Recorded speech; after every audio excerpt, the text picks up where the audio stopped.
Greetings and salutations, all you beautiful individuals. It is another episode of League Online, playing on solo on today's episode for day 2.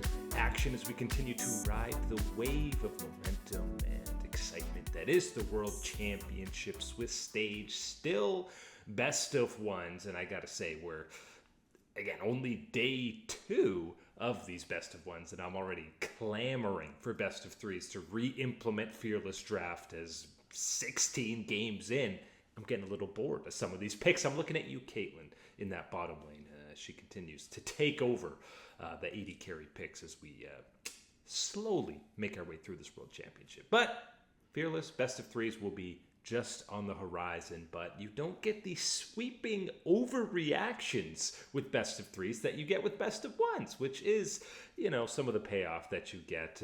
Such sweeping overreactions as the LCP is actually the best region on the planet. Not only have they ascended to major region status, but the Flying Oysters continue to deliver on the Rift. Matchup against T1 on the horizon, and we've seen some alpha, let's say, Draven performances over the years, but none greater than what we were getting out of Dago in the bot lane. From the very get-go, getting a solo kill on Doran in the rec side, to even when some players, maybe Jinjia got a little too hypey on the Kiana throughout this game, but Dago, an absolute master class of confidence on the day, and you can look at the entire lineup of CFO. Most important thing when you're matching up against a 2-time world champion or any top-seeded high-ranking squad in the LCK and LPL, not playing scared. Continuing to just play your game that made you an absolute titan domestically, undefeated for multiple splits in a row.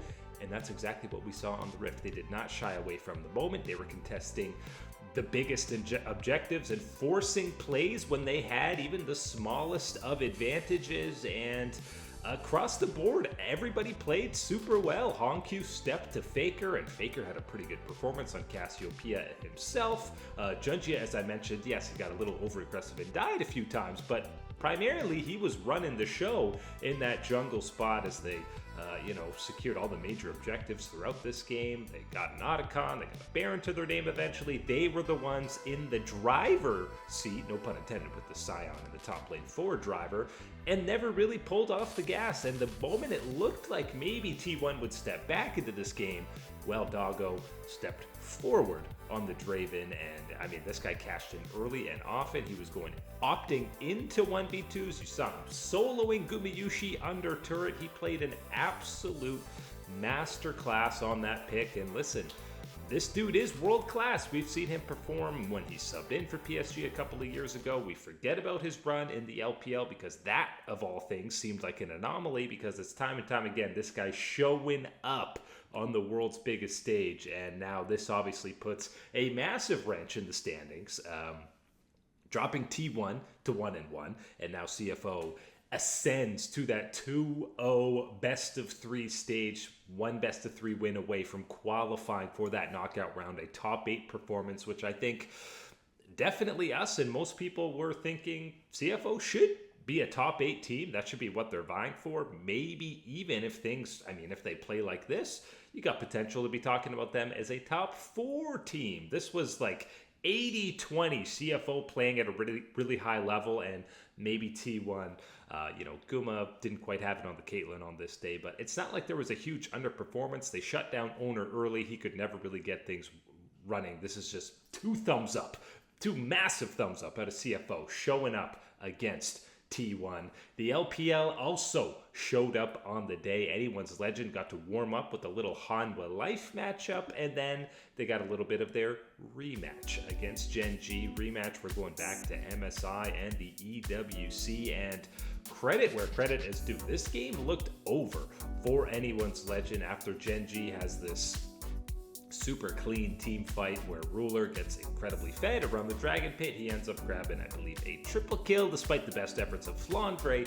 Zooming back in on the Rek'Sai, it's a triple kill for the Kai'Sa for Ruler, and you're going, all right, it's like a 4+K lead for Gen G. This one's done and dusted. But then we cue the Kyle Poppy, who initially, okay, he's knocking out Canyon's Xin Zhao, so he has no chance to be able to get this dragon. And then we watch Ruler on the outside of this fight. He sees his angle to go in, but immediately Kael has to pop up on the steadfast presence. He's unable to do anything. Ruler gets blown up. Chovy does a big chunk of damage, but it's still not enough to clean up this fight, with the incredibly fed Kaisa down, completely eradicates that gold lead that Gen G had. And then yet again, Kael gets a nice knockout right around the dragon pit, and this time it's an Elder Dragon that goes the way of anyone's legend. And somehow this second seeded squad from the LPL goes toe to toe in team fighting against Gen G, who have been nigh unbeatable in that category for the better part of the entire 2025 year, especially, of course, the last 4 or 5 months. So anyone's legend,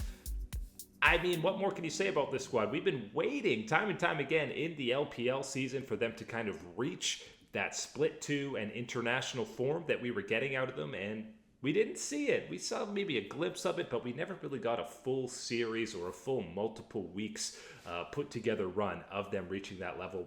Now we've seen it in back-to-back games, back-to-back days against the top 2 teams in the LCK, and could not be more deserving of entering that promotion or advancement stage in the best of 3, sitting pretty at 2-0. Another great performance out of Tarzan, but there's really, well, Kyle's the guy that individually you're highlighting in this series, because almost single-handedly won 2 of these key team fights. And I mean, this is a guy who was underwhelming. The bot lane for AL was underwhelming at times, so massive step up. Kyle was really the guy you were highlighting in that first game against Hanwha Life as well, so massive step up out of him, massive step up out of anyone's legend to move to that nice 2-0, and all of a sudden that's 0-2 for the LCK to kick off day 2 action. Other squads were trying to avoid absolute disaster on the Rift, and that was a squad like perhaps Mr. FlyQuest on the Rift, going against that LTA rematch against VIVO, Keyed Stars, and we got to see a repeat deja vu bit of action out of Whippo with the Mordekaiser, but the main difference between this match and the one against T1 is Inspired does not get shut down early, does not get shut down whatsoever, and we return to that best in the West MVP level jungler form in this set. We also saw a Busio roaming clinic on the Alistair in this game.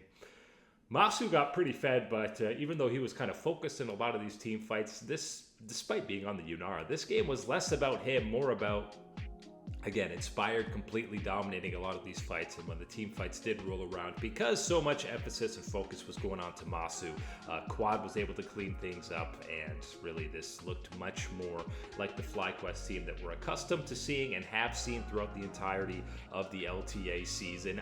Obviously, the LTA South champions are a lot lighter of a competition than the 2-time defending world champions, but definitely seemed like a solid confidence boost for FlyQuest to kind of get back into that winning column, prove that yes, we are a team that will, much like a squad like the Flying Oysters, be vying for that top 8. I mean, top 8 should be the minimum goal for FlyQuest, and again, similar to CFO. Maybe some kind of miracle, impressive run, lucky draw gets you to semifinals and really showcase what you're capable of. But at least they avoid the 0-2 disaster. They move to 1-1, which, as we'll get to later, there's going to be a lot of interesting teams sitting there at the 1-1 round, which will be, of course, the finale of these best of ones. As soon as you reach either 2 wins or 2 losses, you're advancing to that best of 3 stage. It was guaranteed disaster for EU, or not disaster, depending on how you're viewing it. Of course, we had the G2 versus KOI matchup, which means at least one EU squad guaranteed to drop down to 0-2, and this was a repeat of the domestic matchup that we have seen G2 against, I mean, everybody in Europe, and truthfully, it looked better against KT Rolster for MKOI than it did against G2. At least they were in the driver's seat and in control. They were never in control on this G2 matchup, and it was like they lost that Otacon fight against KT, things seemed disjointed. That carried over into this one. Mirwin in particular seemed a little bit tilted after he was unable to get a kill on one of the first blood plays, or his first death of the game against Broken Blade. And Caps on the LeBlanc was a zoning machine. None of these flanks ever got to work for Mirwin, and again, it wasn't really on the same page for Koi. Jojo Pion had some good moments on the Talia, but Elyoya, Alvaro, and Mirwin especially, these flanks weren't it. It was discombobulated, disjointed, everything for MKOI. G2 fully in control on this one, and kind of left scratching your heads if you are a fan of Koi and a fan of EU, going like, what? This is the second seed coming in. I know there were positives for against that KT matchup, and that they really needed to win that one, I feel like, to have their confidence. And now it's a long road ahead when you start 0-2 in this World Championship format. It's, I mean, 3 best of 3s you have to win. Every single one of those going to be elimination. You're 2 games away from going home for the remainder of the tournament, which some teams obviously thrive with that back against the wall kind of mentality, and others very much so struggle to get back from down there. But outside of, I mean, we're not going to call that an upset. G2 would have been a favorite there. Outside of that, there was other disaster. Maybe not disaster when you're looking at the LTA North, but disaster when you're looking at the Fnatic side of things. Unfortunately, joining their EU brethren in Koi in that 0-2 zone. They had the matchup against BLG. Shadow starting over Beishuan this time, and immediately, we're talking level 2 red buff into gank bot lane. You felt the impact of Shadow, and it was a much more positive impact than the negative gaming experience you got out of Beishuan in that first matchup against 100 Thieves and Fnatic. The bot lane actually kind of evened out the gold lead eventually after getting ganked twice early, but Upset and Mickey, the Black Shield timings were off a little late throughout most of this game. Upset never really able to get anything going. The Nefiri was an absolute menace. Poby was kind of invisible for a second game. Him and Knight were almost bystanders for the majority of this game. We had the top lane Poppy for Oscarinin, which never really accounted to much. And finally, somehow we got a 25-minute Gigabin sighting. The mid to late game Renekton is when he really had the impact. But again, you see these late Black Shields out of Mickey. Oh, it's painful as the re-engage for BLG. This one got out of control. Again, basically from that level 2 red buff. There was a gold lead for BLG. They never looked back from there. Fnatic, much like MKOI, never really had an angle to get back into this game. They kind of felt like they were at a loss for how to do anything, and that's exactly what happened. They didn't really do anything. They lose. They drop to 0-2. Now you're really, I mean, maybe you're a little more forgiving because CFO actually looks incredible to start this tournament, but there are not a lot of positives to go from for Fnatic going forward. And then we had the team who lined up opposite of BLG in that opening round with the huge upset. 100 Thieves drawing yet another LPL squad in top eSports, and TES looked like they're ready to make a statement at this World Championship. No upsets to the West on the menu today, as it was a bit of, well, maybe it was close for about 10 minutes, but this was kind of it felt like a classic top region versus a Western region, and that is just through sheer laning dominance. There was already a gold lead, and then we got to see Cream kind of style on 100 Thieves, and the perfect snapshot for this game is Cream obviously chasing down Quid for a solo Bolo on the rise, and then everybody tries to gang in on him, and River can't quite land the flash Q on the Vi. It looks like it landed, but if you slow it down, he came up just short. Cream's able to get away, and eventually this was kind of a cruise control kind of game for Jackie Love. Just some easy kiting. He was never under huge threats, and when they did finally dive bomb him with all of their engage to kill the one Yunara, the rest of the team was absolutely there to clean up, and that is very much so what they did in this one, and Top Esports have looked pretty dominant through 2 games, and I know that's the team everyone's waiting to choke away. There's still lots of time for them to quote-unquote choke away, but 100 Thieves, 2 ends of the spectrum in terms of performances. I know most people, BLG were the champs, so you had them as the higher ranking LPL squad heading into this tournament, but that was not the same BLG that even we saw against Fnatic. They were way off. Must have been jet lag. Just kidding. Obviously, the event's in China. There is no jet lag. But BLG did not feel like the same animal we saw in summer, whereas Top Esports looks more like the level of team that took BLG to back-to-back 5-game sets. So excited to see Top Esports playing at this level, and excited to see BLG level up a little more. I'm not too low on what we got out of 100 Thieves on the day, because they proved that they can, I'm not going to say compete against BLG, but, 2 games, not a whole lot of body of work to go on. You had the dominant one against BLG, and now a bit of a floundering against Top Esports. Don't worry, the LCK did not have complete disaster on the day. We had a few business as usual runs to get through for the other squads from the LCK. First up, we had, kicking off the day, I believe, actually, was KT versus Team Secret Wales. Secret Wales obviously amassed the biggest goal lead of the day in Game 1, but that was against the LTA self. KT is a little bit of a different beast, and truthfully, Secret Wales did have an early game where they were a little bit in control, but it's one team fight where KT kind of rolls around the Dragon Pit, and they never really look back from there. It was a nice 2-man engage from Perfect on the Ornn, and the Galio always seemed like he was coming back a little bit late, and the Jarvan was maybe a little behind as well. Or they were diving at the same time, just not on key targets like Peters, Nico.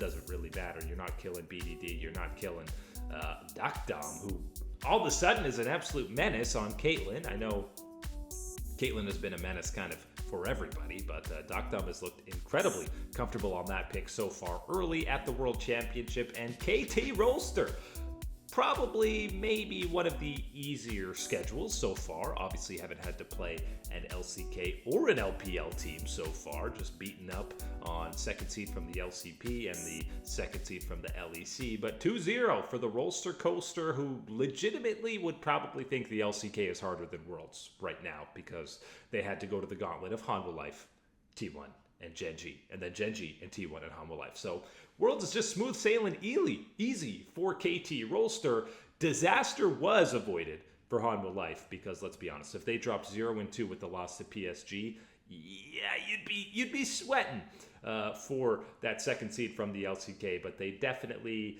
did not lose to PSG. Maybe it was a little slower early on before things exploded and you had Zeus and Zeka dancing around this dragon fight. But let me tell you, when Hanwha Life wins a team fight, I feel like if there was a stat for shortest team fights in the world, I feel like Hanwha Life would be there, because when they find their angle and press that go button, it's less than 20 seconds before a fight is over, it seems, more often than not. But good bounce back from them. And listen, I know that game against Anyone's Legend, you had a series against AL, absolutely could have gone either way. That was so back and forth. So really nothing of actual concern with Hanwha Life right now, and they move to a now crowded 1-1 spot. And of course, we had the group draw after all of this, which is maybe my most exciting part of these days, because it's absolute chaos. Let's start with those 0-2s draw for day 3,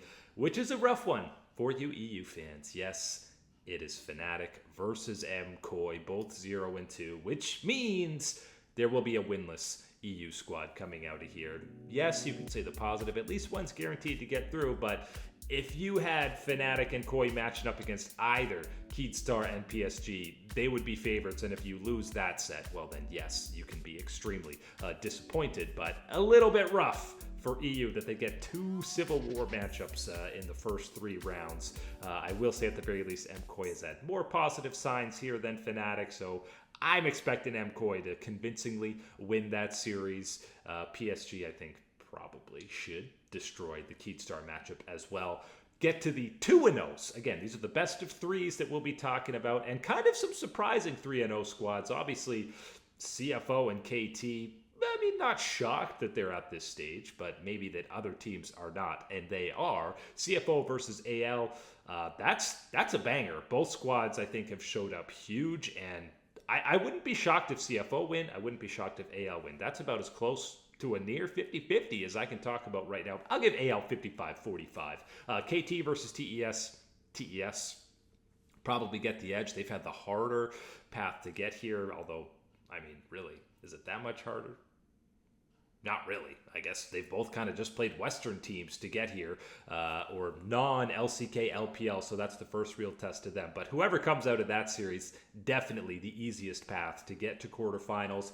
The 1-1s are where it's absolutely insane. First off, FlyQuest, you got lucky. You got Team Secret Wales, which was, I think, far and away the easiest 1-1 matchup you could have hoped for. But truthfully, it might have been better to get a top LCK LPL team in still the best of ones so that you avoid them in best of threes. Like a Gen G versus T1. That's obviously the standout here because one of these squads is going to drop to 1 and 2, which is an absolutely terrifying prospect for any of these other 1 and 2 squads. How about MKOI or Fnatic win, and then you get Gen G or T1? How about G2 matches up against BLG, loses, and then they're rewarded with a Gen G or a T1? That should be blasphemy, shouldn't be allowed to happen at G2 because that has already happened in the past. But obviously, FlyQuest should be big favorites. Hanwha Life going to be massive favorites against 100 Thieves. G2 versus BLG, I mean, assuming it's going to be Shadow lining up there. How about Shadow getting revenge against some EU brethren, where he used to play with Mad Lions, of course. But G2, I think in a best of one, they can still beat BLG. If they play at the level that we saw domestically, they can beat this level of BLG right now in a best of one. Could the same be said for 100 Thieves against HLE? No. But they did it to BLG, but they were slumping. I don't see them beating Hanwha Life. And then, again, this Gen G versus T1 is absolute insanity. Always love when these guys match up, even if it's just a best of one, but that is going to blow up the bracket in that 1 and 2 zone. That is it today, though, for League Unlocked. My name is Eric. Thank you to all you absolute stunners for supporting us as always, and you know we will catch you on that flippity flip.